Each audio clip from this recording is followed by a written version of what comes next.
आषाढ़ माह के शुक्ल पक्ष का प्रदोष व्रत आज यानी 21 जुलाई दिन बुधवार को है। बुधवार को पड़ने वाले प्रदोष व्रत को बुध प्रदोष व्रत कहा जाता है। इस दिन प्रदोष काल में भगवान शिव की पूजा की जाती है। शिव पार्वती का आशीर्वाद मिलता है। मान्यता है कि प्रदोष व्रत के दिन भगवान शिव की पूजा करने से सभी मनोकामनाएं पूरी होती है और कष्ट जो है वो समाप्त होते हैं।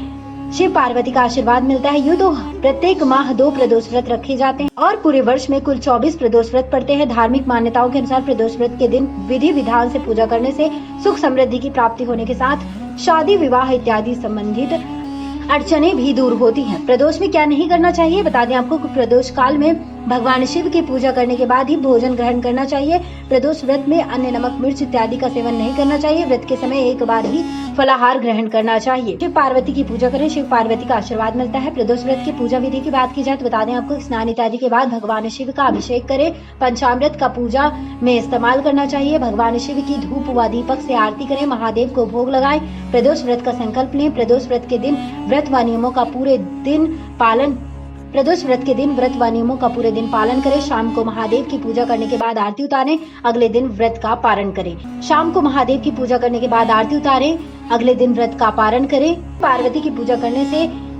शिव पार्वती की पूजा करने से आशीर्वाद मिलता है। बुध प्रदोष व्रत कथा की बात तो बता दें आपको कि बुध प्रदोष व्रत की कथा के अनुसार एक पुरुष का नया विवाह हुआ। विवाह के 2 दिनों बाद उसकी पत्नी मायके चली गई। कुछ दिनों के बाद वह पुरुष पत्नी को लेने उसके यहाँ गया।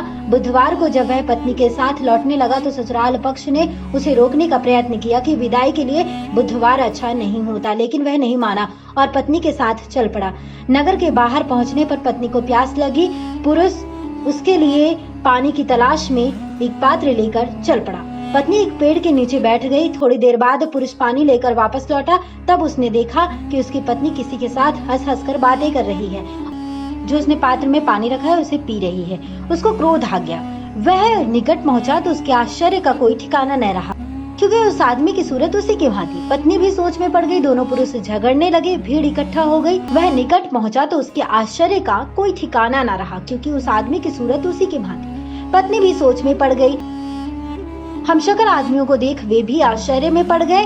उन्होंने स्त्री से पूछा उसका पति कौन है। वह कर्तव्य विमूढ़ हो गई।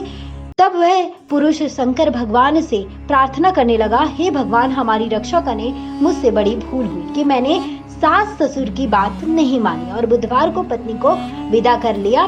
मुझसे बड़ी भूल हुई कि मैंने सास ससुर की बात नहीं मानी और बुधवार को पत्नी को विदा करा लिया। मैं भविष्य में ऐसा कदापि नहीं करूंगा। जैसे ही उसकी प्रार्थना पूरी हुई, दूसरा पुरुष अंतर्ध्यान हो गया। पति पत्नी सकुशल अपने घर पहुंच गए। उस दिन जैसे ही उसकी प्रार्थना पूरी हुई, दूसरा पुरुष अंतर्ध्यान हो गया। पति पत्नी सकुशल अपने घर पहुंच गए। उस दिन के बाद से पति पत्नी नियम पूर्वक बुध त्रयोदशी प्रदोष का व्रत रखने लगे। प्रदोष व्रत के नियम की बात की जाए, शिव पार्वती का आशीर्वाद मिलता है। जैसे ही उसकी प्रार्थना पूरी हुई, दूसरा पुरुष अंतर्ध्यान हो गया। मुझसे बड़ी भूल हुई कि मैंने सास ससुर की बात नहीं मानी और बुधवार को पत्नी को विदा करा लिया। मैं भविष्य में ऐसा कदापि नहीं करूंगा। जैसे ही उसकी प्रार्थना पूरी हुई, दूसरा पुरुष अंतर्ध्यान हो गया। पति पत्नी सकुशल अपने घर पहुंच गए। उस दिन के बाद से पति पत्नी नियम पूर्वक बुध त्रयोदशी प्रदोष का व्रत रखने लगे। प्रदोष व्रत के नियम की बात की जाए तो बता दें आपको कि प्रदोष व्रत करने के लिए व्रती को त्रयोदशी के दिन सुबह जल्दी उठना चाहिए। नहा कर भगवान शिव का ध्यान करना चाहिए। इस व्रत में भोजन ग्रहण नहीं किया जाता है। गुस्सा या विवाद से बचकर रहना चाहिए। इस दिन सूर्यास्त से 1 घंटा पहले नहाकर भगवान शिव की पूजा करनी चाहिए। प्रदोष व्रत की पूजा में कुशा के आसन का प्रयोग करना चाहिए।